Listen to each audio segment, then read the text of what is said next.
Training jet crash করেছিল milestone স্কুলের মধ্যে। আপনার কয়েক ঘন্টার মধ্যে সবাই ছোটাছুটি করছিল যে এটাকে কেমনি করে ট্যাকল করা যায়, এটা আগুন প্রথমে নিভাতে হবে, হাসপাতাল নিতে হবে, বার্ন ইউনিট অর্গানাইজ করতে হবে।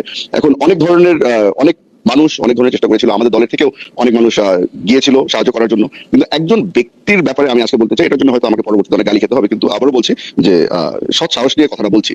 আমাদের এক্স একজন ডাক্তার ছিলেন, উনি বোধহয় পরবর্তীতে আওয়ামী লীগের সময় মন্ত্রীও ছিল। ওনাকে সবাই চিনে, ডক্টর সেন, ওনাকে সবাই চিনে। অ্যাজ এ বার্ন ইউনিট উনি অর্গানাইজ করেছিল বাংলাদেশে। ওনার তরফ থেকেও কিন্তু সাহায্যের হাত বাড়ানো হয়েছিল। আর এই জিনিসটার মধ্যে আমি নিজে পার্সোনালি ইনভলভ ছিলাম, ওই জন্য আমি জানি।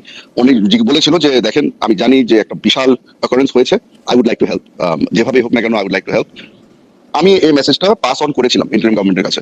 ইন্টারিম গভর্নমেন্টের রেসপন্স ওয়াজ অ্যাবসলিউটলি নট, সাহায্য নিল না। আমি জানি না, সাহায্য নিলে হয়তো কয়েকটা যান বেঁচে যেত, বাট ওনার নেননি।